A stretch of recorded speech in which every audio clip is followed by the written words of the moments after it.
Welcome back, everybody, to another episode of the Founding Mothers of Hot and Talking podcast. Hot and talking. Hot and talking. I'm your host, Valerie, I'm Jamie. and today we have two special guests with us. Hi, my name is Derry. And my name is Stephanie. Hi, ladies. Hello, welcome. Welcome to the pod. We're so happy to have you guys both here with us today. Today we're going to be talking a lot about Halloween. Yeah. Samhain, is that how you pronounce it? Yes. Yes. Samhain. Okay. Okay, because there was a little bit of internet discrepancies there saying it's Samhain or Sawin. Like with a break? Yeah, because of the AH. It's, Okay. I don't know. It's spelled Samhain, Yeah. but it's pronounced Samhain. Sawin. Right. Okay. Yeah. Perfect. I love that. In ancient Celtic languages, the MH is a W. Oh, Sorry. No, the you're MH is a W. Okay. So Okay, that it's makes sense. pronounced that way. Oh, I love that. Okay. Yeah. Educating us already. We love it. Right. So you both, do you have any traditions that you practice Yes. for Samhain? Yes, we do. Actually, we have a practice at our center this year, Amethyst Alchemy. It's our wellness center. Derry is the owner, and I'm the PR manager. And we have several sisters over there that are part of our collective. And so for Samhain, we are going to have a traditional dumb supper. Okay. And what that is it's a pagan way of respecting the ancestors. I love it. I do too. I Yeah. love that. Very like Day of the Dead, honoring Yes. those who have passed. Yes. So what we're doing, we're adapting it to having everyone bring a dish that their ancestors would have made, or that maybe their grandmother made for them. That was their favorite dish of hers. Oh, I love that. I do too. So when is this event? That is on November 1st Okay. at 8 p.m. till late, because we're on witch time. Yes. Love I love that. So Samhain is traditionally November 1st, correct? It is traditionally October 31st. Okay. And also, that is just one of the things that we will be doing at our circle. We will be also doing a traditional seance to contact people's beloved dead. We will also be doing a lot of honoring with an ofrenda, which is an ancestor altar. We're encouraging people to bring pictures of their loved ones who have passed on. Mhm. And we put up candles and flowers and we honor them. Right. Oh my What gosh. are the traditional flowers that you set out for this particular event? So personally, I like to use roses, lavender, rosemary, things like that. Those are blessing plants. Okay. Okay. Uh-huh. Very cool. And then if it's more Dios de los Muertos tied in, then we use the Mexican marigolds. The marigolds. Yeah, I love the marigolds. Yeah. And since we're in Fresno, we do both. Yeah. We Right. like to marry it, don't we? We have an intersection. I love that. Yeah. I do. We I have love that. a girl, a part of our crew, who is from Mexico, and she travels there often, and she really helps set up the ritual, the ceremony space with us too. So she brings that vibe, that flavor as well, that really traditional. She really knows what she's doing. Oh, that's great. Yeah. Hi, Astrid. Yeah. Hi, Astrid. We love you. She is part of our three. We have a coven. We are called Sanguis Lunae Conventus, which is Latin for blood moon coven. Okay. And we Okay. were formed on the blood moon this year, the blood moon eclipse in Yeah. March. Beautiful. Yeah. That's so lovely. So where is your space? Where can people find you? And what's the best way to follow events or I know you do sound healing as well. Yes. Where can they find you? I am on Instagram as The Sacred Nurse, and our space is called Amethyst Alchemy, and you can find it on Instagram as Amethyst Alchemy Fresno. We are located downtown Fresno on Fulton and Merced, across from the Layover, which was La Mason Kebab, the Fulton. It was also a long time ago Peeves before they opened up Fulton. I don't know if anybody remembers back then. I was out there fire dancing, and it was like the hangout back then too. I remember Peeves. Yeah, across from Peeves. Yeah. And we are located at 1250 Fulton Street, Fresno, California, 93721. Love it. So you guys probably do a lot of art hop. Yes. Yes. Yeah. Okay, cool. Yeah. So everyone can find them downtown. Yeah. What do I you love guys that. what do you guys do with Art Hop? What is your setup like? We have a full gallery. Okay. Our gallery is just absolutely magical. Everyone who walks into the space feels the energy. We have crystals supporting the energy everywhere. We have Okay. warded the space. We're all energy healers. So we've healed the space so that when you walk in, you really feel good. Yeah. Yeah. Just good. Just Even good. seeing I love that. the pictures and videos, it's very vibey, very beautiful, very welcoming. Yeah. Yeah. So I encourage everybody, go check that out. You know, I plan to as well. I'm going to be downtown for the 1st, and I want to pop in and see what you guys are doing. always do. I might be dressed ridiculously We love for that. Halloween because my sister has her annual that day. costume party. Yeah, it's a Yeah. Saturday. Fun. So I Yeah, might yeah. be Gollum. I might be a clown. I might look a little silly, but I would love to come check You it should. out. We love that. Yeah. And for Art Hop, it. we have different artists on display, local artists. We do have our gallery art wall. And then we also have performers, belly dancers come out. All kinds of fun stuff. Yeah, So. That's amazing. Maybe you can bring out your poi. Let's light it on fire. my God, no. Yes, so good. Yes. I recently bought these little like LED poise to like Uh-huh. we get high and just do stupid shit. And I'm out by the pool like a freaking maniac. She's amazing. But, yeah, right. She needs to take her show on the road. I love it. Please do. Bring it to us. Bring it to us. We will take it. I love it. I love your energy. I love it too. Okay, so we do a few segments on the pod. And we do have some voicemails, and some of them have questions for you guys. Do you want to maybe Let's start off? there. Yeah. Let's start with a little father forecast. Okay, yeah. We have Father Forecast coming up right now. Father of four. Oh. Happy hump day, you hot and talking heathens. This is your Father of Forecast reporting on the 10-day weather forecast. Looks like we're getting a little rain today. Again, talking balls coming from the sky. Nothing new. We're used to it. Don't take out an umbrella. Just get a black eye from one of those mushroom heads. You'll be fine. Also, it's going to warm up a little bit this weekend, which is perfect because Halloween is around the corner and nobody needs to be wearing clothes this weekend. My advice is the shorter, the sluttier, the better. Love Thank that. you. Thank you. Thank you, Father. It was great and informative. So And supportive. and supportive. Okay. We do have our first question. Hi, this question is for Derry. Derry, how did you decide to become a healer, to become a nurse, and to do sound healing? I personally have benefited from your sound healing baths, and they're fantastic. So I'm just curious. I think Valerie's listeners would love to know what got you started in the healing arts. Thank you.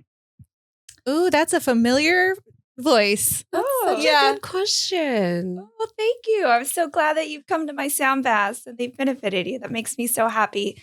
Being a healer has always been innate. I remember when I was in kindergarten and they asked us, what do you want to be when you grow up? Well, I knew I wanted to be a doctor. I knew that I wanted to heal people. I stood up in front of my whole kindergarten class and said, I want to be a doctor. I want to heal people and help people when they're sick. And that was my original goal. But in high school, I partied a little too much, was caught up in a social life. So I didn't actually go to medical school. I got into the healing arts. I had a lot of trauma in my life. When I was young, my mother was killed the day before my 8th birthday, and I had a lot of darkness, depression. And then as I got older, I struggled with addictions, and just everything my whole life came crashing down on me. And so I really had kind of like a divine intervention where from spirit, where I was kind of like lifted up. I was facing jail time. I got myself in some trouble when I was about 21. And something just happened to me.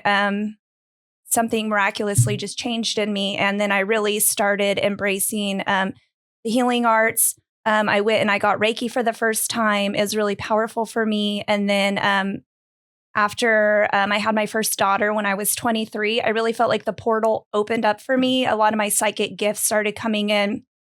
And then it was really just intuitive and innate. It was already within me. It was part of my path, my soul purpose. I am a 12th house Pisces sun and a North node, and that is the path of the healer. That is a very spiritual, psychic, intuitive placement. And then I really just started, I was really drawn to it, really felt called to it. And I started just learning. I went to a festival, a Lucidity festival, and I experienced my first sound bath when I was about maybe 23. It was really profound for me.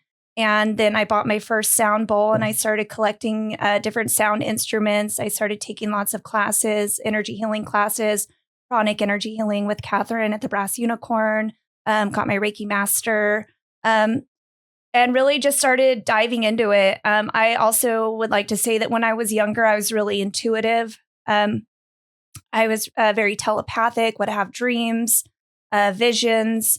I had paranormal experiences, and I always had a strong faith in the divine, in God. And I think it was just really my path was laid out for me. And I'm just following my path and getting in tune with my higher purpose and calling. I love that. Thank you so much for opening up about all of that too. Yeah. Yeah. That was amazing. Yeah. Thank you. What about you, Stephanie? Oh, me? I mean, while we're on the topic of, what product, I was all into Derry's story. Yeah, no, that was amazing, Derry, because I've known you for a really long time. Yes. Like we went to high school together. Just weaving in and out of life, we always seem to kind of, touch base here, touch base there. But I used to sit behind Valerie in math class. Yeah. I would come in and I didn't really know her. Yeah. I got kicked out of Buchanan, so I was new to Clovis High. I only went there halftime, and I was like, oh, this girl looks cool and interesting. I'm going to sit behind her. Yeah. Right on. Yeah, She is cool and interesting. Yeah, there's so much we don't know about one another when we're young. And it's interesting that our paths have brought us together again. Like I'm also a healer. I'm a massage therapist. Mm-hmm. And so it resonates with me, And it's funny because this space that I'm in was actually Valerie's before me. Yeah. Yes. She started the Downtown Healers Collective. So there seems to be some synchronicity and connections between Valerie and I, definitely. Yeah. So I love that. Like you actually reached out and said, hey, I'm in your old space. And I knew you were going to create something beautiful. So I'm really excited to go check it out. Me too. Yeah. I'm carrying on the legacy that you created before me. And we're building on it. And that's how I met you. I went to you for a massage. Yes. Yeah. Yes. And then I just kept following what you were doing from there and, seeing you blossom with this podcast now. Thank you. Yeah. Yeah, that means a lot. Yeah. But I would also love to hear your story. Okay. Well, I became a healer from trauma as well. I had a traumatic upbringing that I'm not going to get into detail about. But I had a spiritual awakening in 2018. And it was brought on by ketamine therapies that I had been seeking for anxiety and pain help because I'm not big on the whole narcotic thing. Right. So I did ketamine under a doctor's care, and which I have actually heard so many good things about. So Did many- you have yeah. a good experience? It cured my anxiety. Amazing. It really did. But it cured my anxiety about death, even though I was psychic. I've been psychic my whole life, a psychic medium. I had anxiety about death, not about like where we are afterwards, but just about the process. The act of. Yeah. Yes. Yeah. Once this ketamine like took the whole identity away, the ego. Mhm. Okay. I saw our connectiveness, like everybody's connected. We are all one. We are just experiencing self in other. That's all. And it was like this instant thing. It just washed over me. Yeah. And I was left with that, like just an open veil of just understanding. And so I was like, I got to figure out how to handle this. Like, I got to figure out how to handle this information or I'm going to have some kind of spiritual psychosis. Right. Yeah. And so I sought teachers. One of my teachers, the first one I saw was in Kundalini Yoga, and people know her. There was a documentary about her. She was in Venice, Guru Jagat. Shout out to her. She's in heaven now. And I've had many other teachers, Dr. Carolyn Elliott, Perry Chase, shout out to Aista as well, Temple Arts. I went to 4 different mystery schools. And with mystery school, you have to be accepted. Okay. Yeah. So like you Like, could, do you apply? you have to apply. Okay. And then they have to accept your application and then you can pay the tuition. How are you chosen for that? What are You have to go- baselines for that? Okay, so you have to go before a panel of people, Okay. and they have to decide if you're adept enough to Okay. go. And in magic, we call it adept. Okay. So I learned that I was able to manifest things pretty quickly after that experience. Okay. I was going to ask you both about manifestation and how you both manifest because I love that. I mean, know. I want to say jokingly call ourselves witches, and we do like kitchen witchery. We're very just doing things as we do them, but I feel like we kind of manifest things a lot. And I feel like we do things unknowingly of how they would probably do things. So I just like I have an altar at my house that has very near and dear pieces to my heart. Like I have a feather of my very first chicken sitting in a lamp, like little things like that, little trinkets and items from my dad who's passed away. I'm dying. I save I'm dying here. I'm dying I have a here. She's piece a of- witch, and she's just like, I have all these things. You're like killing Yeah. me here. But no, like talking to you guys, it's kind of awakening. it's and very yeah. enlightening yeah, for and sure. enlightening. Yeah. Because it's stuff that we do Without just knowing. normally, but Yeah. Like I if never you, had something to like it Label it. wasn't tangible for me. Like it was just something that I did naturally. right. So Like I don't if you know. walked into our homes, they're very similar in the way that we keep our kitchens and we dry our herbs and we, collect things from the forest and keep them in our, our rocks. Yeah. But anyway, we're going off topic. Well, I know. I want to just give you a little snippet of what you're doing there. Okay. Okay. So when we keep things from our animals, Uh-huh. it's actually a type of innate witchcraft. Okay. And what you're doing is it's part of animism. Okay. Okay. Ancient people believed that there was spirit in everything. And once your animals have crossed over and you hold on to something of theirs, they walk with you. They are your familiar on the other side. It's so sweet. You're going to cry. Don't look at me like that. That's just so good. So I studied with all these people around the world, actually. I really sought it out. And what I learned was one of my shamans just looked at me and said, look, you're going to have to admit you're a witch and you're going to have to own it because there's going to be a lot of people that need you to own it. Who was the shaman that you were visiting at this time? Was he here in this? She. Oh, I'm sorry. She's Aboriginal, and she was visiting, and her name is Nooska Smiling Wolf. Shout out. Oh, okay. And she taught me to be about it, to be about my craft, my ability, because it is innate in us. Yeah. And it's in your intuition. And when you develop your intuition, you are able to get to your roots. And kind of harness it. Yes. Okay. Okay. Yeah. And so that's what I was taught. And that's what I help other women learn. And Derry and I kind of weave that together because she awakens things in women. And we've had awakenings at our circles and our red tents. And she started Red Tent here in Fresno many years ago. So we just keep going. And like what you've talked about is witchiness. It is our innate feminine right. These are the feminine arts.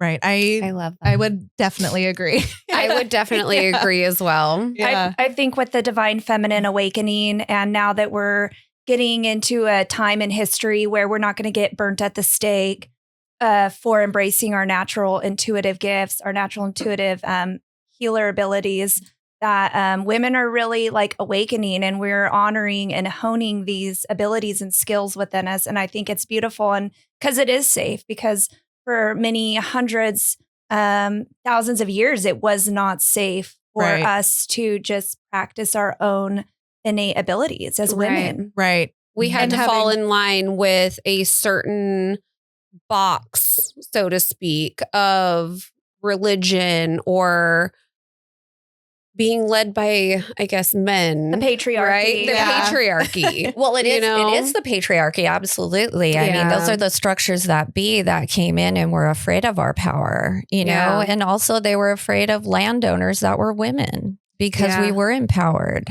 Right. Yeah. So it is empowering knowing that there is a space in Fresno where women can go and use their natural abilities. Yeah. Awaken to their awakened. power, their intuitive gifts. And like thousands of years ago, a lot of the societies were matriarchal. Like the men honored the women for their intuitive gifts because women are just more naturally connected to spirit. We are more naturally more spiritual, more intuitive, more psychic. And they would actually go to the women and the women would help guide the village with their visions, their intuition. And women were really honored and revered and respected. And unfortunately, that has been lost, but it is coming back now. You say that and it kind of makes me feel it reminds me, I'm thinking of at home when everyone's like, Mom, where's this? Mom, where's that? And we just have the answers in our circles. Yes. Yeah. Where I'm like, do this, do that, because this is going to happen. Like it is the intuition that we have.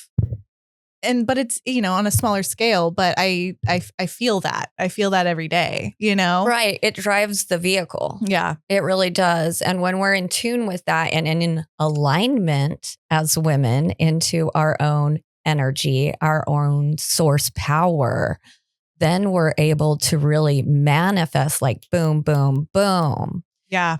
That's alignment. I deeply feel that. I do too. I've always said if women ruled the world, like our planet would be so much better. Well, we are a queendom down at Amethyst Alchemy for sure. I need to come see you guys. I know. Please do. Come hang out. Yes. Okay, so how does one enter your coven? Okay, so that's a good question. So we are a coven of 3. Okay. But we have an extended circle. Okay. And so what we do is we host circles for the holidays, right? Like Samhain. The traditional pagan holidays. And earlier we follow kind of a more traditional pagan path.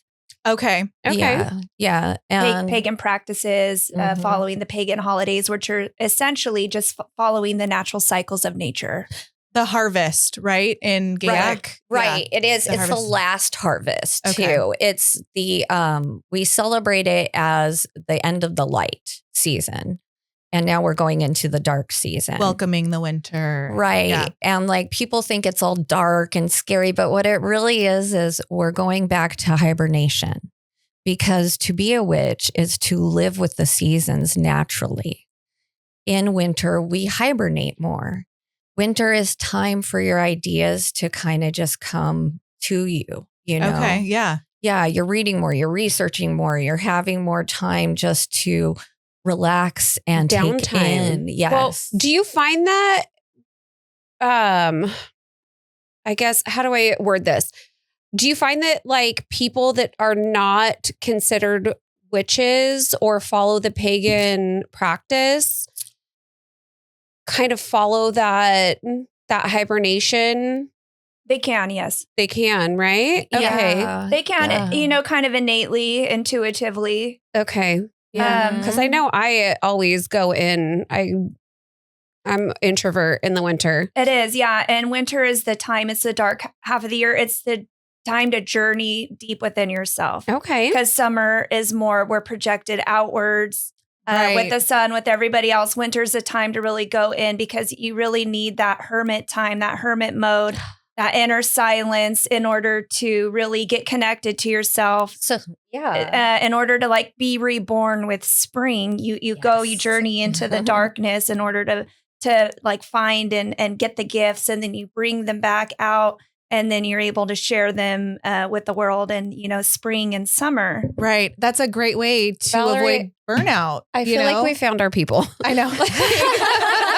Yeah, and we actually have Yeah. a circle that we do a rite of at Imbolc, which is February 2nd, where we start to birth what we're rebirthing in spring. Okay. And so, you know, we're realizing that we're in the rabbit hole. You know, we're in it underground. We've been hibernating. We're starting to just peek out a little bit, Yeah. you know, plant our seeds.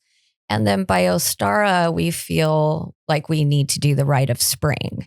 And that's when we do that. And that's spring equinox. And we also do red tents at spring equinox, solstices, fall equinox. So, you know, we There's always something you guys are, ladies, ladies are getting your people together. Yes. Yeah. Yes. So red tent happens when? Right now, we're doing it quarterly with Okay. the solstices and the equinoxes. Okay. And the quarters, the main quarters, and then so we honor both the quarters and the cross quarters. And a lot of indigenous cultures around the world honor those times as well as sacred. Amazing. That's interesting. And what do you do during red tent? I've always wondered because I have Yes. seen you hosting this all the time.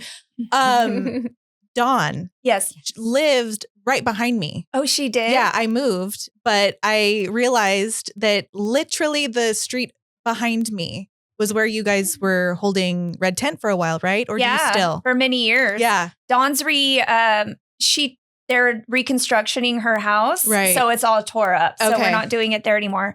But a red tent, we do many things during the red tent. Basically what we do is this is a safe and sacred space for women to gather. I am a channel, I am a medium. So I am connecting with the divine feminine and channeling and bringing that energy in with the women.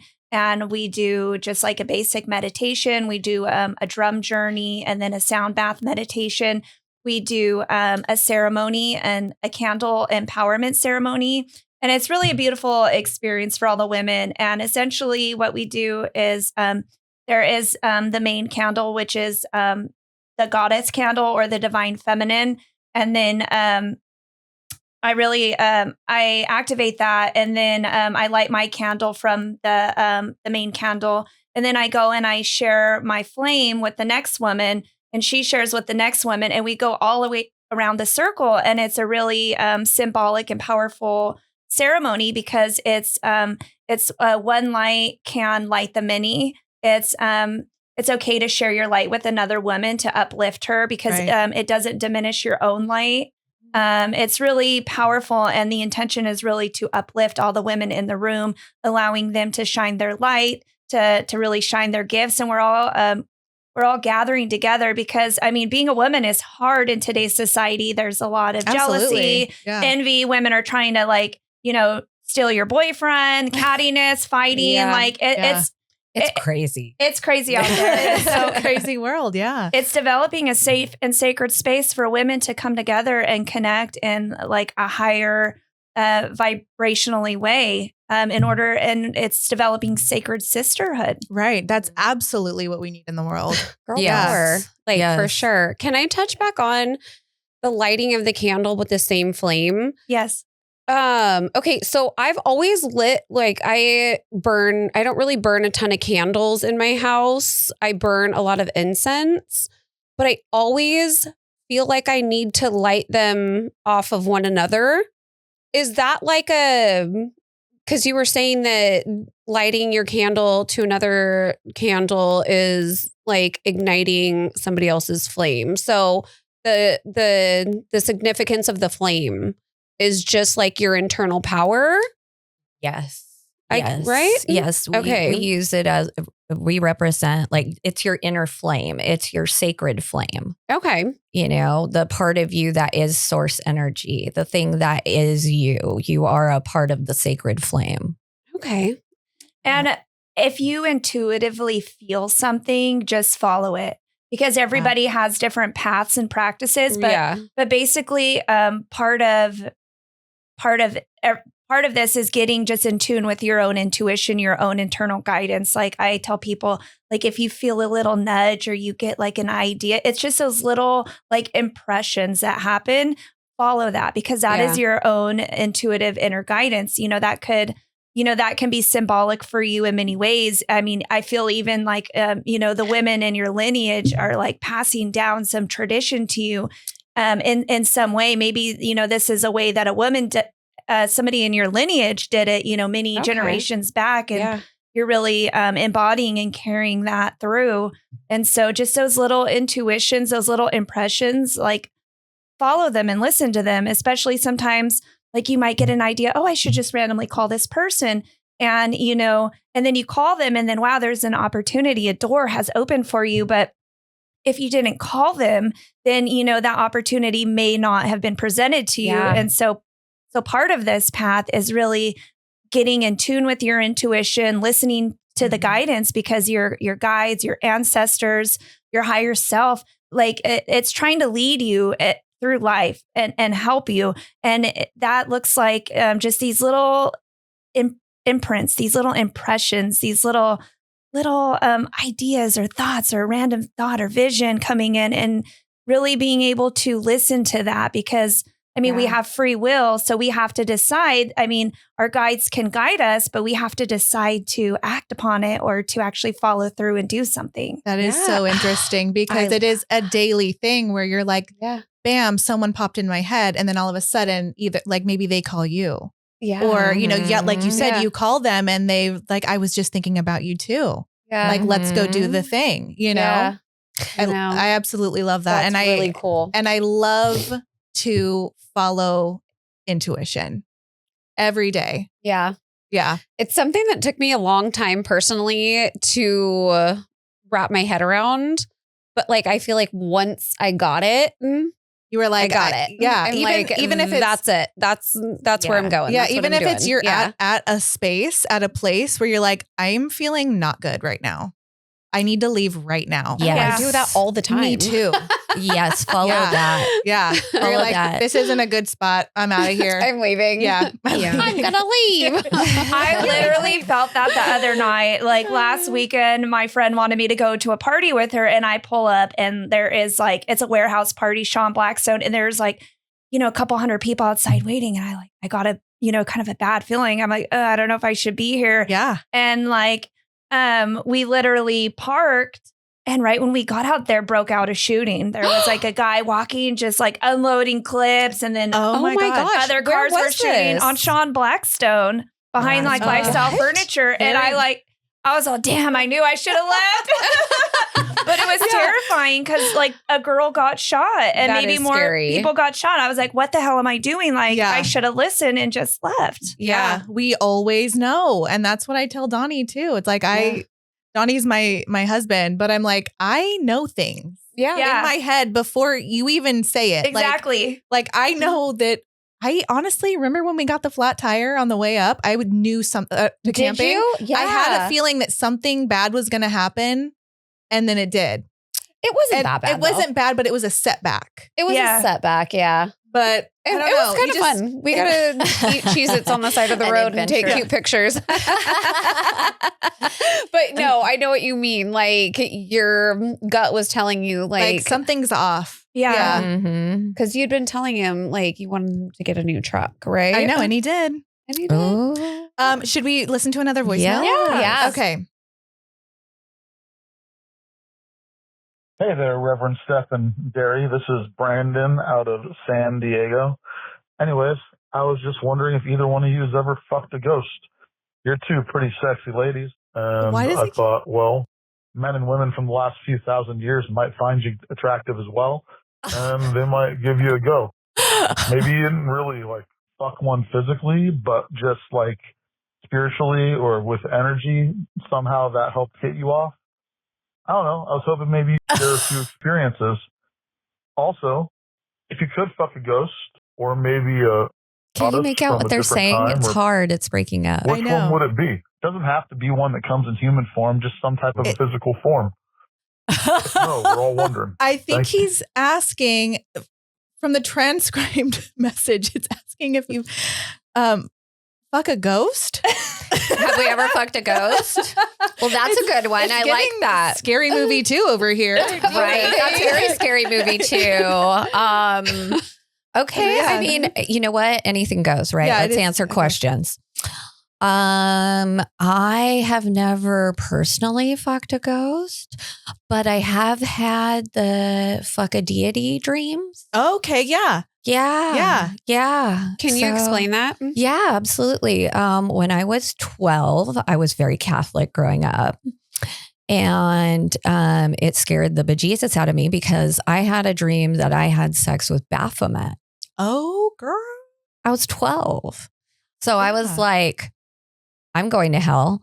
Like, As we all think when we do something wrong and we grow up religious. Yeah. Right. I was like, oh no. He's in my dreams. He's inside me. So In more ways than one. Right. But I talked to many religious leaders after that and spiritual leaders about it. And they said, you know, that's definitely a claiming in a Gnosis lineage like Gnosticism. Okay. So that's actually what happened was my 12-year-old self was getting a message saying you are going to be on a Gnostic lineage line. You're going to understand this type of magic. What is Gnostic? Okay, so Gnosticism is the belief that we are godlike.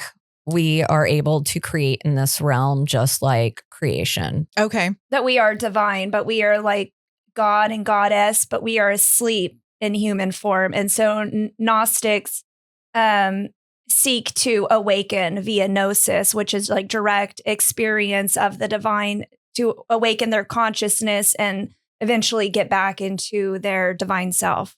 Okay. And Baphomet is actually a symbol of marrying your primal and your enlightened together. Okay. So it's like taking the primal of the goat, right? Mhm. And then also marrying it with the divine knowledge. So it represents taking our primal and our enlightened and making it one because that's the most powerful thing to do. Okay, like the yin and yang. Yes. The feminine, the masculine, the bringing all sides together to make one whole powerful being. Radical acceptance of the shadow self. Okay. Loving your shadow self, the person who you created to survive through hard times, understanding that you need to love that person. And so kind of bringing in all the parts of yourself and making it whole. Okay. Yeah. That is fucking cool. I love that. So that's my answer to that one. Yeah. That was a good fucking answer. I love you. that. Has anyone else fucked a ghost? Not, I mean, no. I mean, I wish that would be. I feel like that might be fun. I know. I don't know. I have had a dream. Okay, and I don't really talk about this stuff. So. I know. Now's the time to do it. I have had a dream that like a ghost or like a spirit was trying to like have sex with me, and I was like trying to run away from it, and like I can see a lot of times in my dreams, and when I pass into the unconscious mind, I can see things a little bit more clearly. Like oftentimes I could see the spirits like in between sleep and awake is when I can actually see them around me. But, Like visually, you can't, or do you like just feel with them? my physical eyes. Yeah, Okay, yeah. I can't see them. But yeah, I had a dream one time that a ghost was like chasing me and trying to fuck me, and it was terrifying. Like, stop it. Yeah, Or no. maybe don't. I don't know.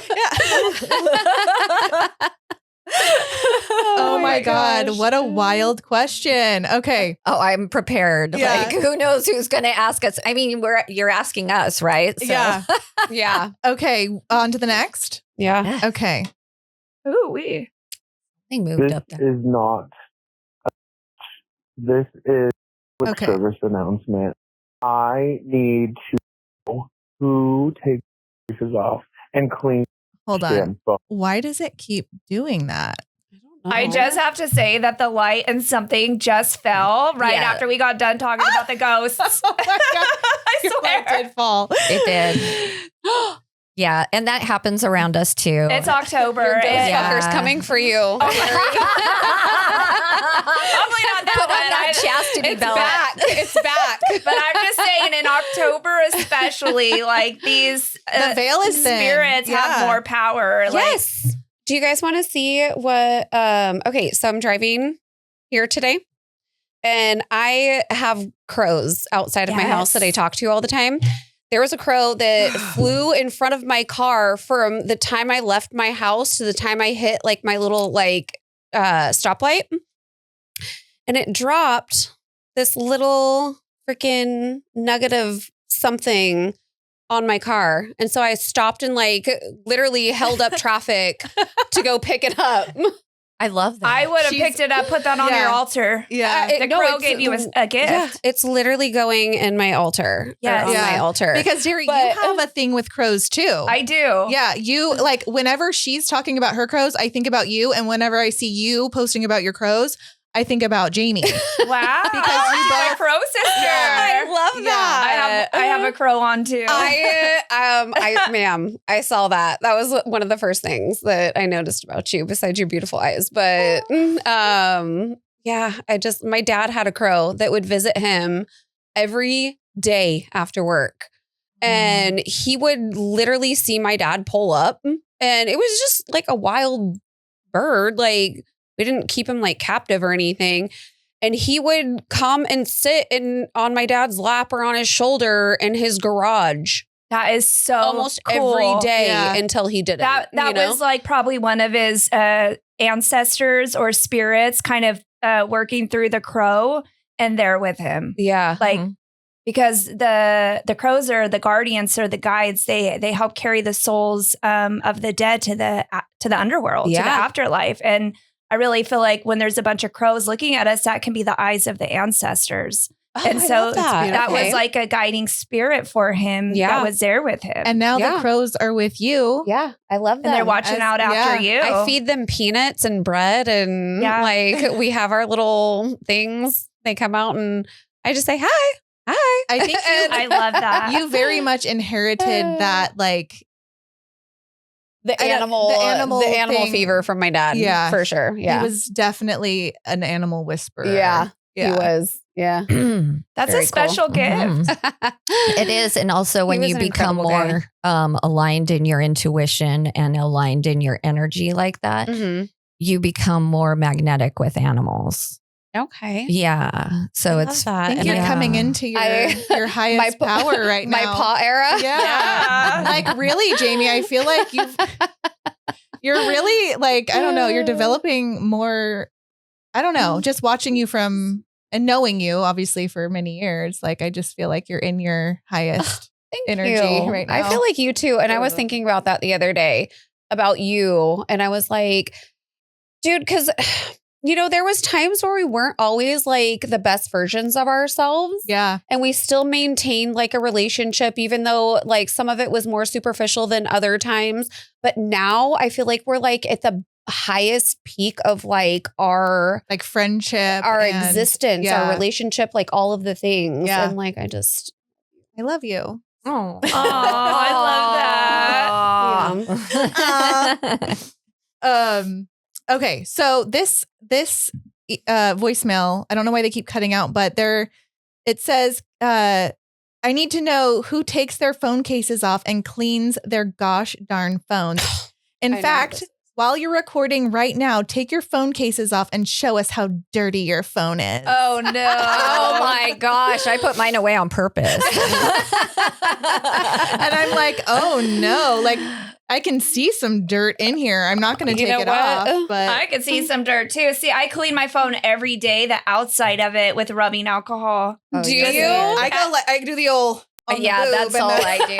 I'm a gremlin. You need Yeah. to clean it off because your phones are super dirty. I know. I know. Especially And you're a nurse. I'm a nurse, So yeah. you're like, ew.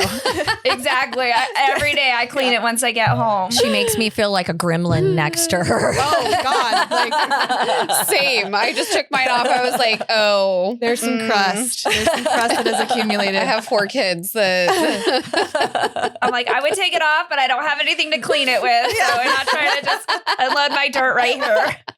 just pour it on Gilbert. Thanks a lot. Was that Gilbert that called that in? Oh God. Okay. Yes, Here's another. Hi, this question is Okay, a hold lot on. of us have It keeps cutting out, so I'm just going to read what the transcript says.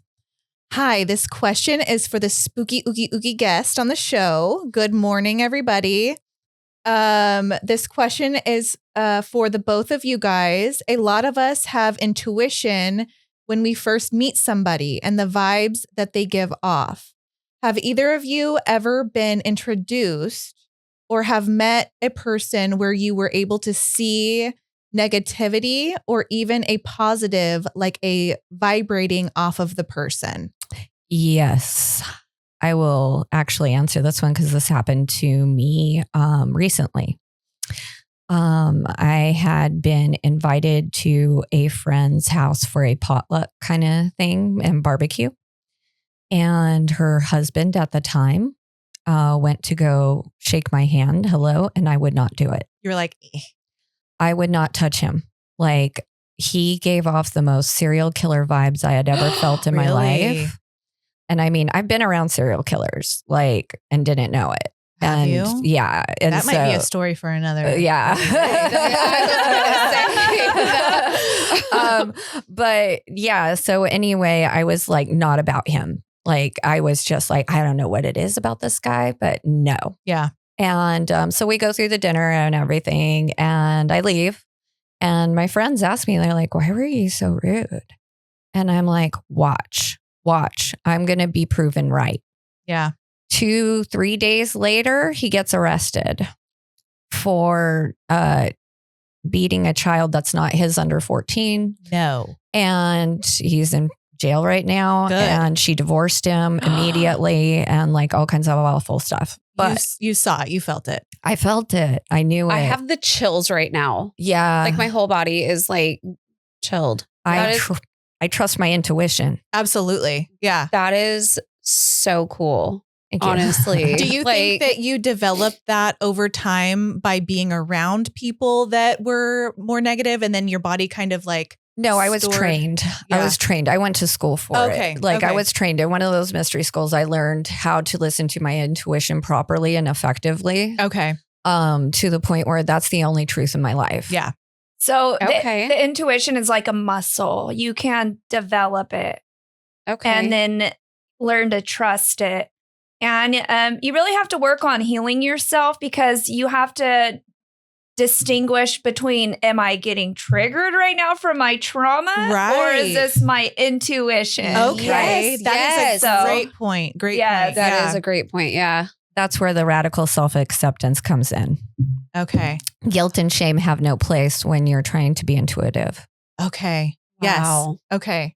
That is, we're coming to your Come hang out red with us. tents, okay? But yes, to answer her question, yes, you definitely can. I can feel bad vibes from somebody or and good vibes from people. You can tell Right. if they're like an actual good person because Yeah. it's in their aura, it's in their energy field. They radiate it. You can feel that. And then you can also like feel and tell when somebody is in resonance with you, when their energy field and your energy field are like harmoniously communicating. It comes down to the energy fields as well, and just practicing feeling the subtle energies, working with them, recognizing them as well. So a lot of this is just being in tune with energy, and you can Right. really learn how to do that taking energy healing classes, Yeah. different other types of exercises. We're thinking about starting to offer different types of energy classes, or even just practicing, just being in a group setting and practicing. Right. Learning how to turn on your hand chakras, building you can build energy balls, and you can feel them when you're going in and out. It feels like a magnet opposing sides where they're opposing each other. You can feel that. And then you can really use your hand and scan and feel different energy. I can sit here and try to feel, like your aura, just all these different exercises and practices in order to get used to energy and scanning different things. It's really infinite. There's so much you can do with it. That is so interesting. I'm so interested. Yeah. Well, and that's how we found each other, really. Jerry found me just on my vibes alone. I saw she was her. drawn to you. I saw her. I was like, I know, because there's not a whole lot of people in my life at the time who were really into it, like seriously into it, like as like a mystic. There's a lot of like love and light, spirituality, but like I could feel her. I'm like, okay, she's not afraid of the depths of the dark. And I say that as we're coming into winter, because you really have to make that inward journey and be able to traverse the darkness. Yeah. And then when you come back, you're bringing that light and that gifts back. Like, and her, I could tell that she did the work. I did the work, and I could tell, okay, well, her and I are kind of vibrating. We're resonating. Right. You're on the together. same wavelength. And it's interesting because we're both Pisces. Mm-hmm. We're both very intuitive, but we're born in winter. So I've had people in the past try to shame me, because I said I did shadow work. And this was when I was 25. I'm 37. And I said, I was like, I'm a witch. And back then, like, I got outcasted from a circle of friends and, who were afraid of that. I literally was outcast as a witch back then. And they were telling me, oh, you're evil. You're doing shadow work. You're evil. I'm like, no, I was born in winter. That's my nature. Right. Yeah. It's natural for things to die. Birth and death. That's the cycle of life. Like, yeah, it's hard for people that aren't, accustomed to hearing those things, I think, to be able to accept it. Yeah. When, honestly, it's very primal, it is. It's just nature. Yeah. Yeah. And people do come to us with depth. They have depths that others can't sit in with them. Yeah. That we do, because like there's only so much they can get from a therapist, and there's only so much they can get from a doctor, but when they need that spiritual nourishment, when they need somebody to look at them and they're just stripped freaking bare. Okay. Like life has had its way with them, and they know that the only way is up, and they need that. They come to us. Yeah. And they know that we can sit with that ugliness with them and still give them sips of themselves and help them find themselves again. How do Sips of you themselves. How do I you love find that. the balance of giving your light and not being drained? Boundaries. That's boundaries. And then alone time. Mm-hmm. Taking alone time to yourself in order to meditate. Just be alone with yourself. Yeah, I love my alone time. Yeah. Yeah. I do too. Because being a mom and doing this and work, like alone time is the only time I have to just charge up. And then self-care too, seeing, a massage therapist, both body work and energy work. Yeah. Seeing, a Reiki healer, energy healer, intuitive, pranic energy healer, sound bath, whatever it is. Yeah. Giving back to yourself. So you bring up sound baths. You do a lot of that. You did it before you had your space. Yes. I've got many friends that attend. I haven't been able to yet, and I want to very badly. I think I messaged you about wanting maybe you to come and do one at my house. Yeah. I don't know who comes to them. Who would be the best candidate to come? What are the benefits? Awesome. Yeah. Well, I have been doing sound bath, kind of started from the beginning for many years. I got into my first sound bowl probably about maybe 11 years ago. Started practicing healing with it. And then I do a monthly sound bath at the Brass Unicorn in the Tower District. I have been doing sound baths there for probably like 5 or 6 years. Maybe 7 or 8, actually, like way before COVID happened. I kind of started off, but now it's really grown. And my sound bath is pretty big and intricate now. But essentially, I say that sound baths are holistic. They work on the mind, body, emotions, and soul. They work on all levels. They work on a cellular level. And we have science that shows the benefits. Cymatics is the study of vibration on matter. And we could see that vibration literally restructures matter. And also it affects water. Our bodies are mostly water. And also vibration and energy works on the subtle bodies, the emotional body, mental body, the spiritual bodies. So sound and vibration and frequency really work on, they're multidimensional. They work on all levels of the being of the human. And I have studied music theory.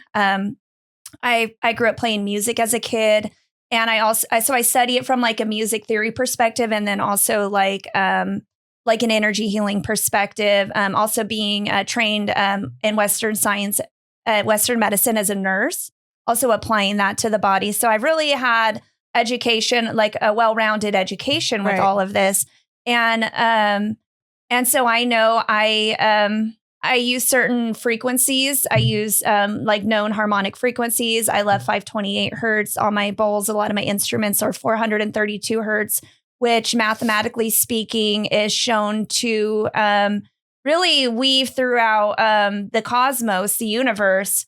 We're talking about the Fibonacci sequence, the phi, the spiral of life. Right. Also, I love to use planetary frequencies. I'm really big into astrology, into the planets. And so there was Hans, was it Questo?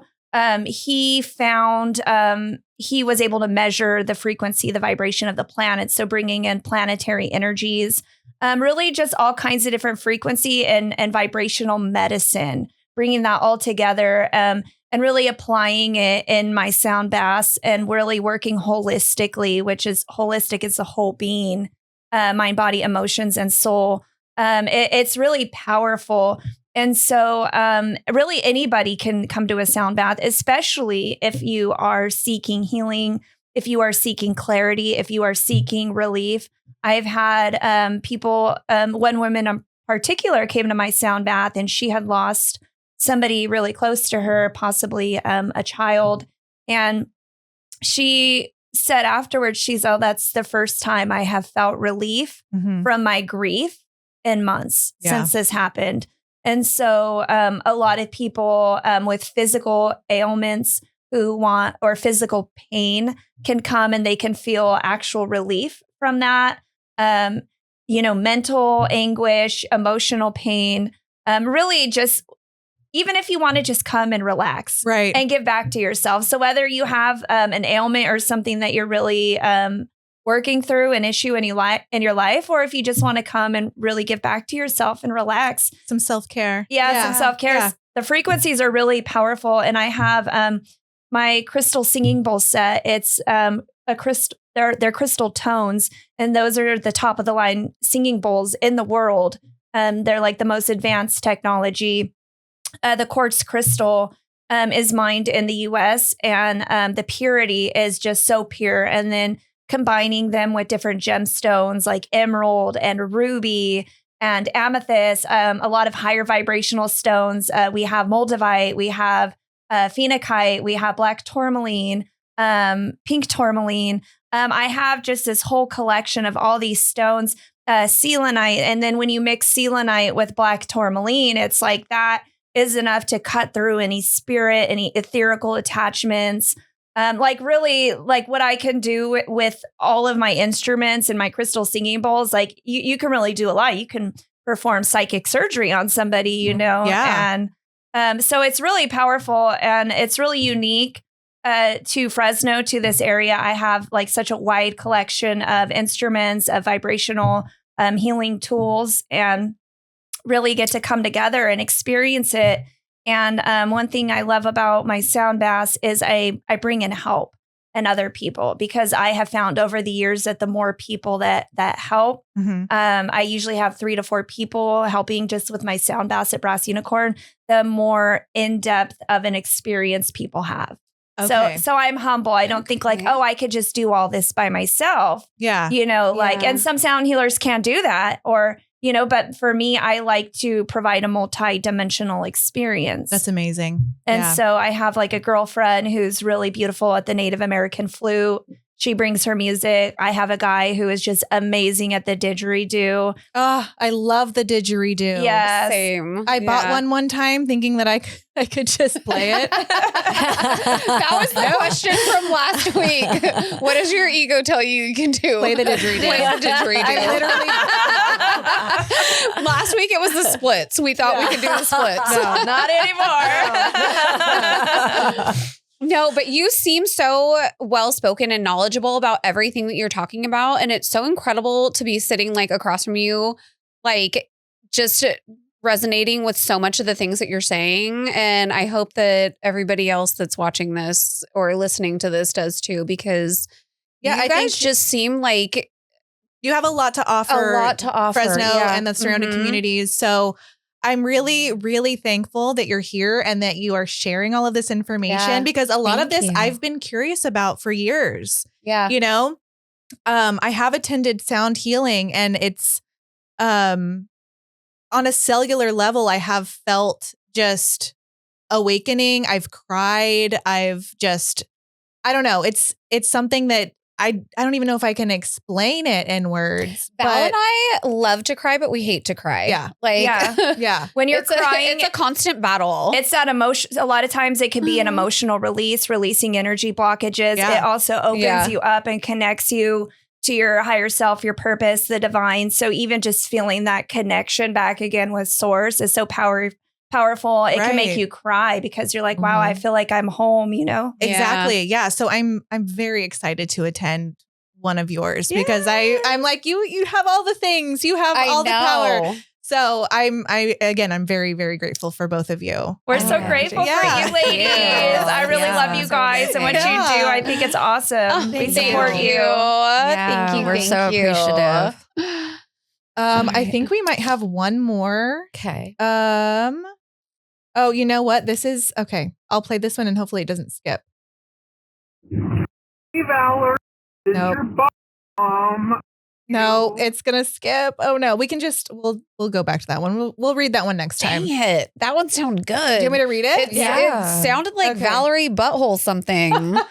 Okay, hold on. It says, "Hey Valerie, it's your bar mom. I love you. I'm calling for several reasons. I just finished listening to the last episode. And number one, I was crying right along with you. And I hope that worthless piece of shit gets what's coming to him for the unsolved murder of that beautiful woman. Secondly, when you were talking about Ed Kemper, I thought you were going to tie it into local because when he was a teenager, he was sent to live in North Fork with his grandparents. And that's where his murder career started. He murdered his grandparents and then he took off to Santa Cruz and murdered 6 something. So I just called Just thought you'd like a little tie-in. Also talking about Marcus Wesson. When he was in jail, I worked with somebody who also had a side job at the commissary at the Fresno County Jail. And he was there when they brought Marcus in. And he said, you have never seen such an evil person as that man. The evil energy that just emulated from his body scared the shit out of everybody. So anyway, you and Jamie are killing it. I love you. Good job and have a great day. Bye. So I love Bar Mom. I know. Last episode, we talked about like a lot of local tragedies that included these POSs. Wow. Marcus Wesson was one of them. Yeah. I remember that. Yeah. It was a heavy time. It was terrifying. And a heavy episode if you go back and listen. I know. I'm still not even all the way through it. It was a lot. I tried. I'm trying. I guess what else? Do you have any other questions? I kind of want to talk about our current day Halloween and some of the traditions that were kind of like brought on from Samhain and the traditions from the past. That's a good question. Yeah. And I know that the dumb supper or the silent supper was a main one. And then are there any other ones that you guys Real know quick, of, or? the dumb supper. Yes. What do you serve at a dumb supper? Okay, so for a traditional Samhain dumb supper, it would be food from your harvest. Okay, you did say that. I'm sorry. No, it's okay. It's okay. It would be food from your harvest, food from your area. You know, it would be regional. Okay, and then also from the ancestors or some dishes that your ancestors made, or did that not correlate? Well, I think it started right where you wanted to honor the dead, and so you would place a spot at your table for them, and leave the door open or set it for them, and then it kind of. You would cover the mirrors and you would leave the door open, and you would set a plate for them with food just like everybody else, but you wouldn't touch it. And traditionally for a dumb supper, dumb is in the word, so it means mute. Okay. So that means that you don't talk during this time to give reverence to the ancestors. Okay. Yeah. So like it's just a silent dinner for them. Now we can't do that. We cannot. We're not going to. We're not going to make everybody be quiet. Yeah. Instead, we're chatty. So what we're going to do with ours is we're going to have everybody share stories of their ancestors. Beautiful. Oh, I love that. Yeah. Maybe take a few moments of silence and reverence. Yeah. But we want to definitely share stories. So that's how we're adapting it. I love it. But traditionally it would be like a candlelight dinner, door open, quiet, allowing the dead to come in and sit at the table. Okay. And where do you guys hold these?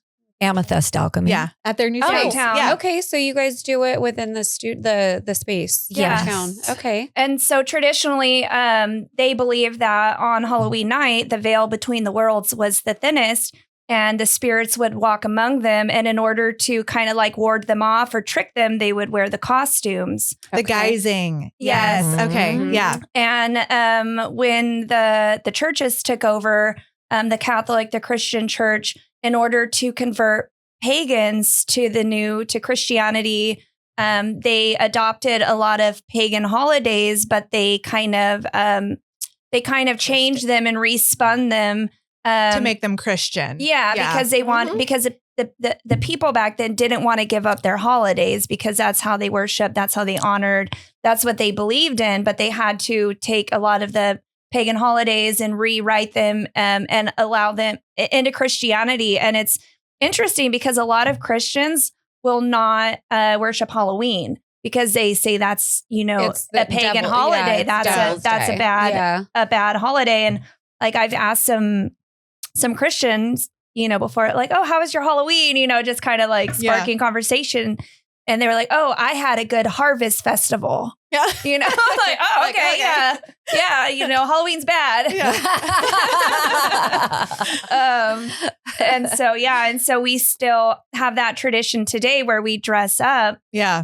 And, you do have like the you do have to protect yourself. I have had a spirit attachment before in the past, like 2 different incidences on 2 different Halloweens, which was not fun. One was going to the cemetery and, just having fun. And, I brought home an attachment and, I had to get that removed. Oh, wow. I was actually pregnant with my daughter. So this was in 2011. And I had to go to my friend who was a Reiki, master, but he performed a ritual, the lesser banishment of the pentagram ritual, which is kind of like a ritual magic ritual. And it pretty much sent it back to the astral realm and it was effective. And I had like a rash on my stomach. I had really low energy. And, there's signs if you have like, different people have different levels of attachment. Right. Some are stronger than others. Yeah. And so like Halloween can be a dangerous holiday. I had another episode too, where something happened to me and I had to pull out, the salt and all my, everything else and different rituals and everything. And I had like, it felt like a spirit possession.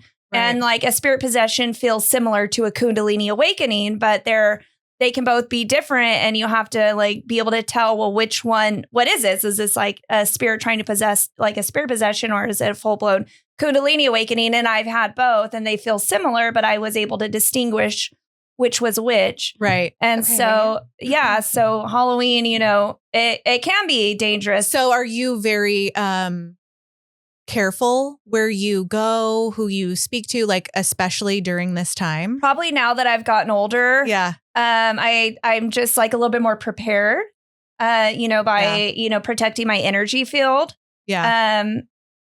But when I was younger, I was a little bit more careless and carefree. Let's go party at the cemetery, Yeah. Okay, can you explain I don't want to slaughter the Kundalini. Kundalini awakening. Yes. Can you explain that? Yeah. So it represents the 2 snakes, the 2 golden snakes that are at the base of your spine. Okay. It's an intelligence. It's an energy. And when it's awakened, the snakes, energy snakes, spiral up your spine all the way to your pineal gland and out your crown. And it is an overtaking.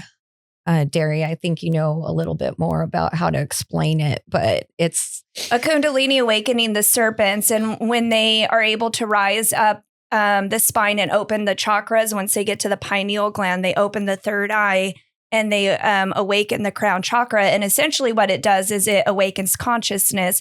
And in order for this to happen, there's lots of energetic blockages through the chakra systems.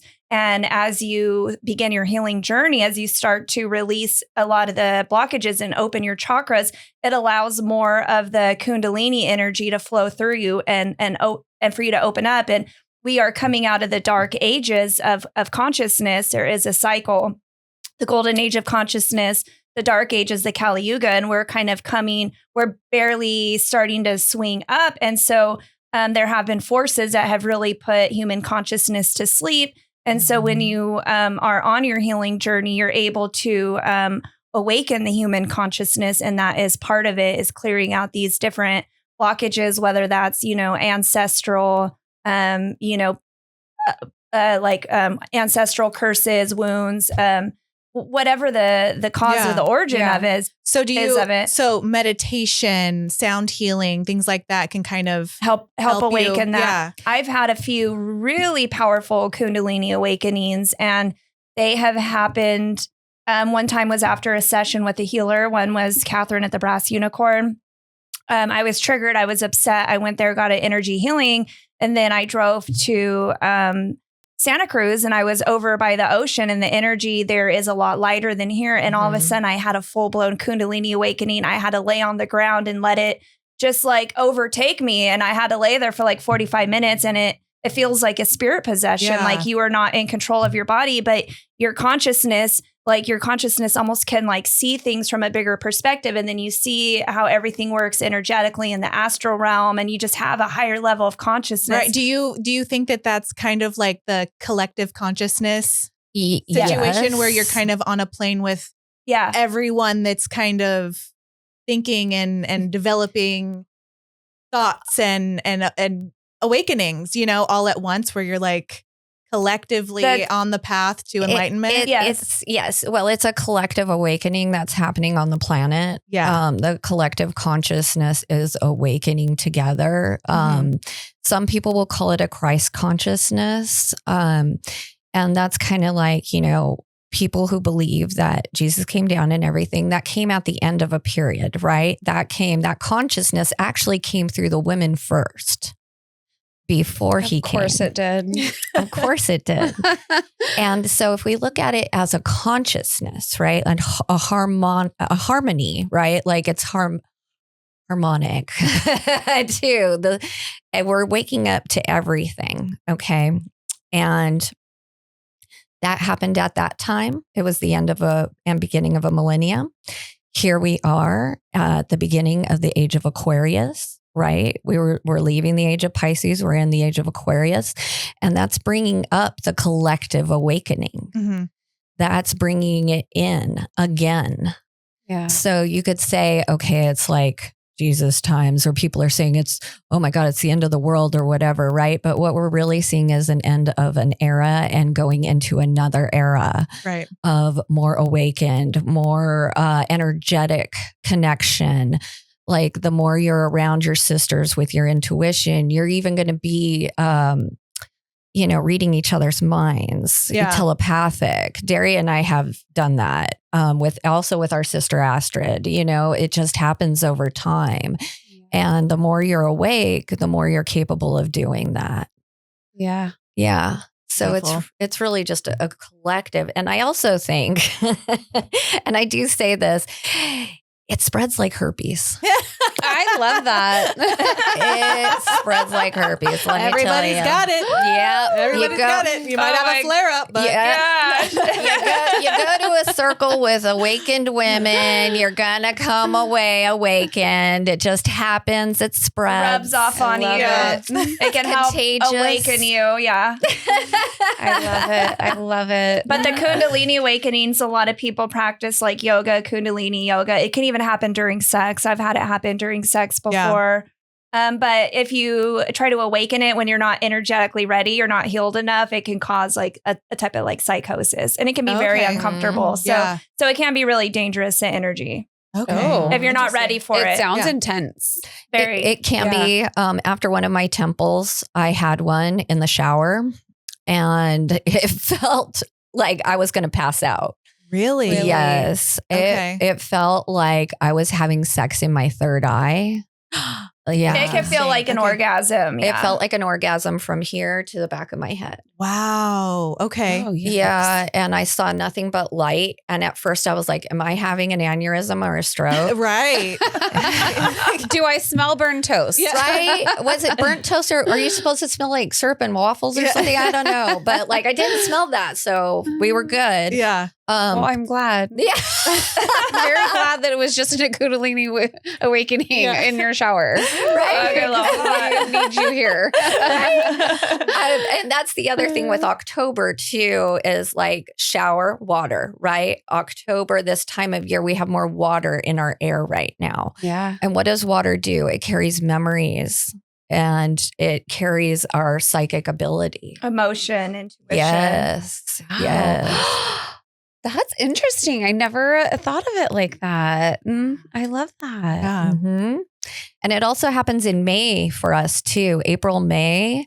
that Beltane? Beltane is the other thinning of the veil. So it's a lot like Samhain, except, Beltane is more of a fertility. That's Right, okay. probably why we're May babies. Yeah. We're a day apart. Yeah. Really? Okay. Yeah. What's your birthdays? Mine's the 29th and hers is the 28th of May. Yeah. Gemini. Oh, Geminis. Yeah. So Gemini and Pisces are the only two dual signs in the zodiac.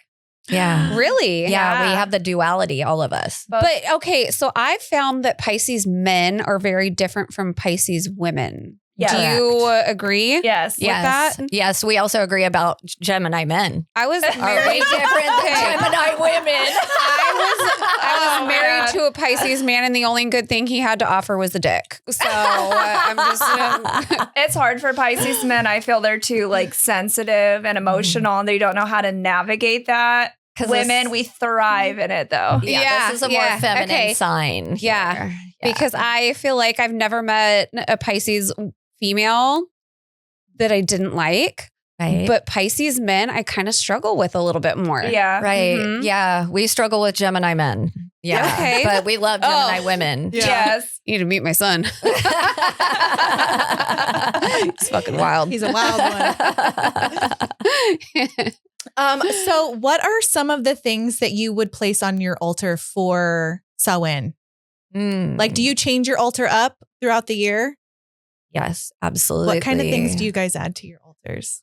I personally change my altar with my whims, with lunar phases. Okay. I also change it with different saints' holidays and things like that. It's ever changing. It's ever changing because your altar is a living, breathing thing. Okay. I love that. You don't have to change it too much. I have multiple altars. Some you can just add to it and kind of keep it this is this altar, but I'm just going to keep adding to it. Yeah. But you definitely want to add photos of loved ones that are passed, not living. Why not living? Is it just for Halloween, for Samhain? Okay. It's more just honoring the dead. Right. Okay.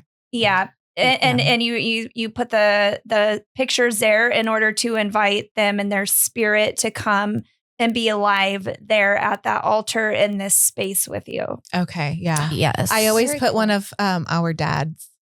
Our Yeah. I always keep a know. picture of my dad and a picture of Pa. Aww. Yeah. Love that.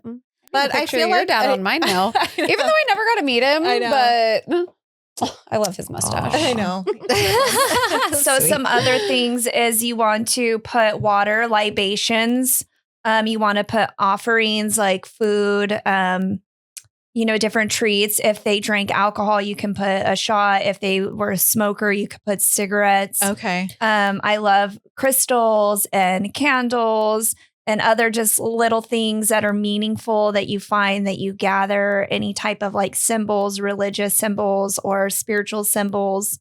I do keep a pentagram on there because a pentagram is essentially a pentagram actually corresponds with the phi ratio and it's actually like a portal, a bridge from this realm to the next. There's actually like math and science behind why it works like magically and mystically, which is really interesting. That is very interesting. And I take a little bit more to the elements on mine. So I make sure that all elements are represented on mine. Yes.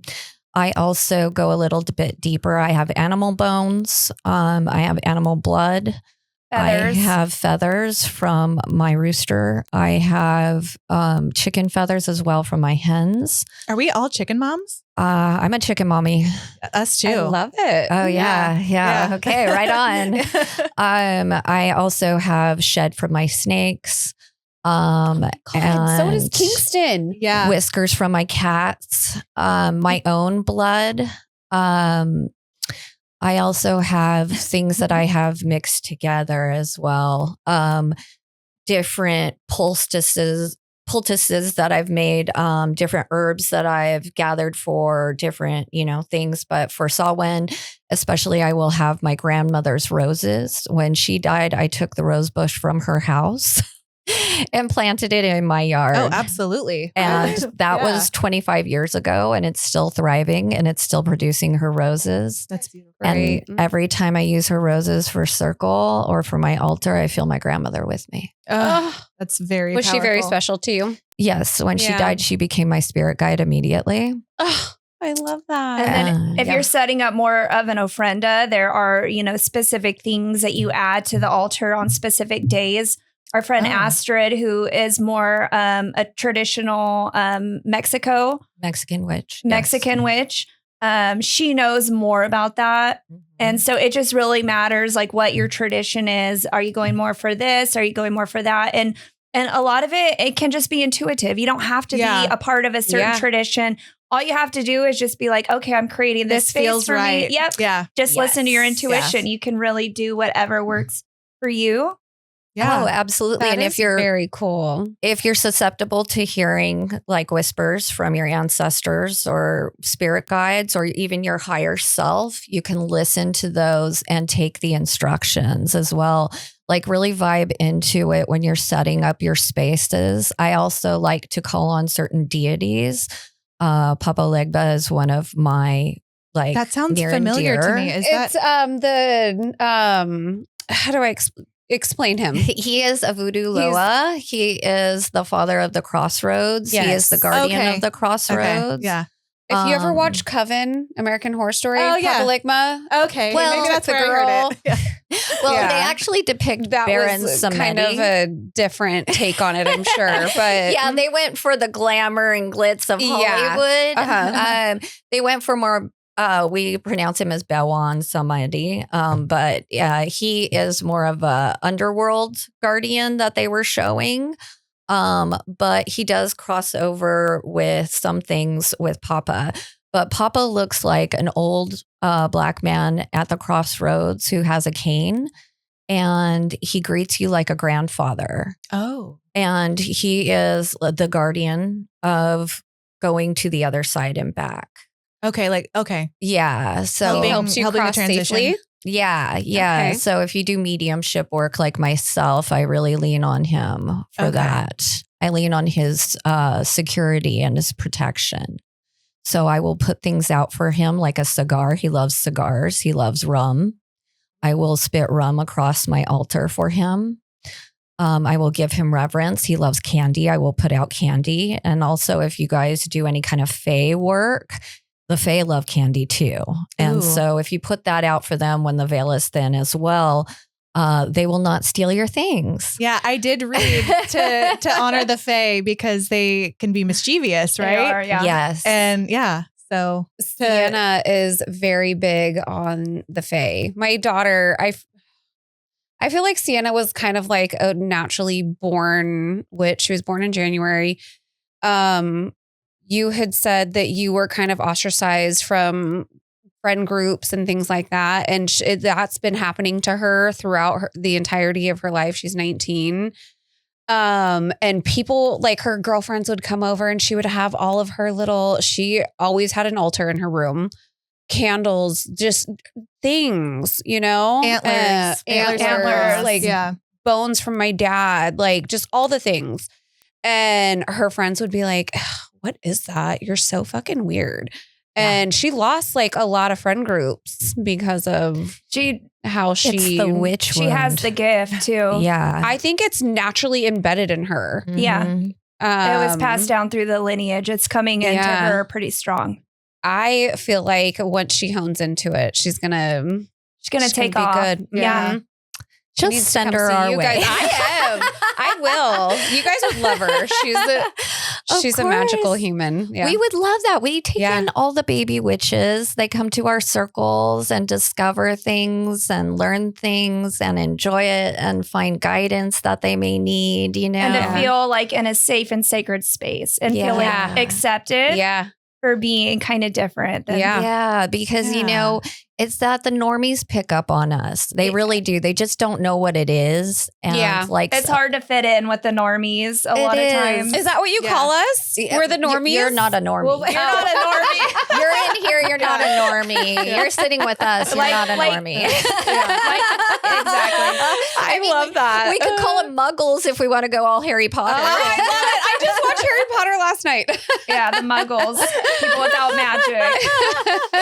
I But love that. they feel strange around us. Yeah. They feel something, We and make they them don't. feel uncomfortable. Yeah, they'll say, Okay. "Oh, you scare me," and they'll get scared. And when we're younger, they really get scared of us, and they don't know why. And then we get ostracized. right. You guys are like the least scary people I've ever met in my life. Thank you. Like it's truly, it's like a wild accusation. It can be confronting when you see us out and about. There's no question that we're witches, Yeah. yeah. Yeah. But so. I find comfort in that, like seeing another human that's, wearing crystals or, I don't know, like you know how when you're in school and you're like, that person seems cool. That person, I don't know. You're but my people. yeah, you kind of like, congregate. And I just feel like if I saw you guys and I didn't already know who you were, I'd be like, okay, those are the ones we need to go sit by at the concert, you know? We get a lot of people that come up to us and go, be my best friend. Well, that's how I felt about you too. I'm like, well, where do I sit? You know, and I'll sit right here. Yeah. I love that my God. so much. Yeah. Another thing for the altar, though, if you want to represent deity, whatever your tradition, if you like, a lot of Catholic witches like to represent the saints, some of the archangels, whatever, too, to bring in that. Those so there's energies. an altar for everyone. Like, yes, anyone make it can however you want. That was where I was kind of heading with my next question. So it can be for all religions. Like paganism feeds into Christianity, Catholicism. Thank you. You can be a Christian and be a witch. You can be Catholic and be a witch. Okay. You can be any religion and be a witch, because being a witch is innate. It is, you're born with it, and it's supernatural. It is something that is in your family line, in your blood. Okay. And like I can say for sure, I am a 10th generation witch and psychic medium in my family. Wow. I come from a long line of refugee gypsy type healers on my mother's side. And it's just innate. It's just what you are. It is. I feel like, you know, and a lot of people can develop intuition, psychic abilities, all that, but I think it takes a little bit more work. For people that it doesn't really come in naturally. Right. I mean, everybody has the ability to do it. But some people it takes more work. And so some people it's just more natural. So for the people that are more natural, it's just who we are. Right. I love that. Yeah. That's very cool. Okay. Yeah. Do you have any more questions? No, I've learned so much I know. from you guys. I mean, I could honestly keep going forever. I know. But I know. I feel like a we lot have of this. I know we are running out of time, but We need a part 2. Yeah, we do. We do. Yeah, let's do a Bring part 2. Astrid next time so we Yes. can get more into like the Hispanic side of We would love that. all the things as well. Yeah. Mhm. So, Yeah. I think that'd be super cool. Yeah, because we do a lot of goddess worship with Okay. our group. Like we get together, and what we do is basically like any goddess, you know. But we are 3. Like we worship Hecate. We she honor is, yeah. Hecate. We honor her, and because she is the queen of witches. So Okay. she's Awesome Hecate. yes, Hecate. okay. Hecate is how I pronounce it in her Hellenistic form, her triple form. And so we represent the triple form. Astrid's the maiden, Dari's the mother, and I'm the crone. What is a crone? A Can you crone explain is that a to me? Older woman. witch, right? I'm an elder witch. I am a crone. I no longer bleed. I am in my crone phase. And the goddess or the Very female is represented by 3 forms: the maiden before you have a child, the mother when you have a child, and then the crone is like the wise woman, the elder kind of fades in a woman's life. Yes. And so it's called the triple goddess. Okay. Yes. And that's you beautiful. 3. Yes. Oh, I can't wait to meet Astrid too. It's really just going to bring everything together. I'm excited. I have to say there's another Celtic goddess that I am super drawn to, and she's the Morrigan. And she is the goddess of the crows. She's actually like a warrior goddess, a goddess of war and of other things, but she has all of her crows with her all the time. And so I'm super drawn to the Morrigan. I also love Isis. So like 3 main goddesses that I'm super drawn to: Isis, the Morrigan, and also Hecate or Hecate, which is the goddess of the crossroads, the underworld, the goddess of magic, witchcraft, healing. She's really similar with all these 3 goddesses are really similar too. Even Isis was the original mother of magic and healing. So just different cultures, different time periods and traditions, but similar energies. Right. Mother archetype, mother goddess. For me personally, I have about 2 that are my main goddesses that I, get offer to and honor. Hecate for sure, and then also Mami Wata, who is the original mermaid. She is from Africa, and she is like the original ocean mother. So are you drawn to the sea? Like, are you? Yes, I'm a triple water sign. I'm a Pisces sun, Scorpio moon, Cancer rising with mostly water in my chart. Okay. Which is intense. Oh, wow. She has a grand water trine in her chart. Yes. It's powerful. That's very powerful. Wow. Oh my gosh. You both have given me so much that I want to go home and just like read about, like I need to just keep this information flowing in because it's so interesting. And I can't wait to go to your events and learn more and just like, I don't Do know. all the things with you guys. Yes, please. We also, we're starting a mystic market at our place once a month. This month, November, it's going to be on the 22nd. Okay. They're starting a new event downtown called A Rising Tide. Okay. And I did see that. Yeah. Yeah. It's just kind of within a couple block radius of the different businesses and markets and performers, just to kind of pull people downtown. Now, what date was that? That's the 22nd. And so our portion of it is called the Mystic Market. Okay. Okay. So it's the 22nd of November. What day is that? It's a Saturday. 12 to 7. I think the market's 12 to 4. So if anybody wants to come out and get involved with us, DM Amethyst Alchemy Fresno. Yes, please DM us on Instagram, Amethyst Alchemy Fresno. And we are taking vendors for that. If you have a mystical art or you're a healer or you sell mystical wares, we want you to come join us. And sorry, there was an ant on my microphone. You're all good, dude. Sorry. Your spirits are with you. I'm sorry if I was being weird right now. Not at all. That just proves to us that it's coming for you. I used to get spiders, so you're getting ants. Dude, I'm always covered in ants. I probably brought it in myself. So I do want to say before we close, because I know we're, over on time. At Amethyst Alchemy, we're going to be having lots of events. We have full moon circles, new moon circles. We're going to be having sound baths, cacao ceremonies, drum circles, bringing some different people in. I want to have medicine song circles with some friends. We also have different events. We just had a witches soiree. We are going to have our traditional kind of pagan ceremonies there. We have yoga. We have chanting, a Gayatri chanting meditation with Stefani. And we are just going to have a whole collection and collaboration of events. We open up our space also for the public. If people want to come and hold their events there, we're doing art classes, art nights, art hops. So it's just going to be all kinds of stuff. It's an eclectic, we call it an arts and a wellness center. So beautiful. Yes. And we also will be having classes there. Derry is actually teaching the tarot classes we have there. Tarot. Okay. 2 Tuesdays a month. I mean, 2 Tuesdays a month. She will be doing Tarot Tuesdays, and you come in and she'll be teaching. And then afterwards, it's like a little salon where we all kind of practice on each other. Just get your hands wet. Yeah. So we got to practice. Yeah. Amazing. 2 times a month. And then we also will be having different circles there. We have paint nights.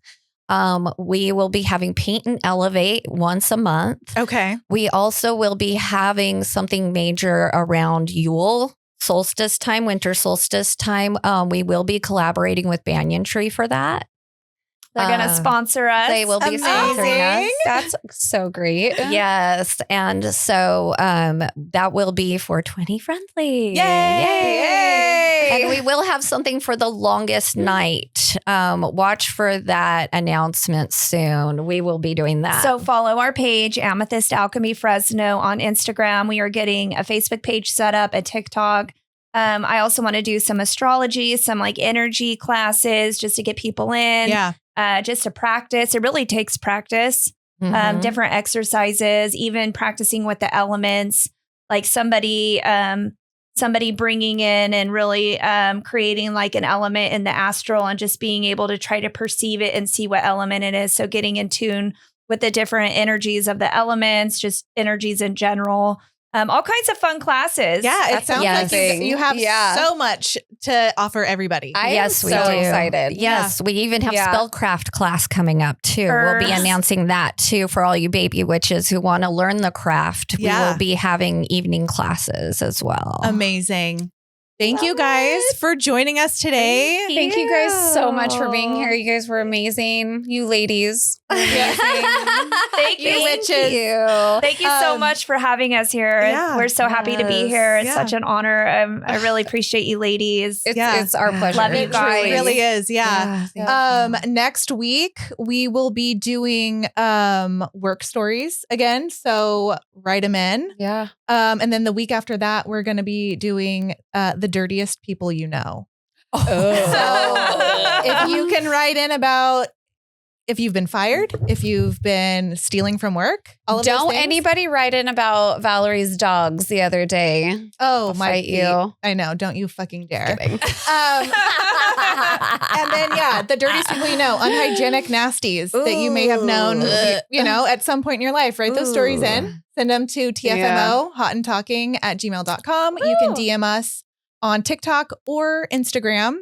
And stay tuned for part 2 of what we've been doing today. Yeah. There's so much more to learn, and I'm really excited. So much more to talk about. Yeah. It's such fun topics. All right. I Well, love it. this is it. We love you guys, and we'll see you next week. Thank you. Bye.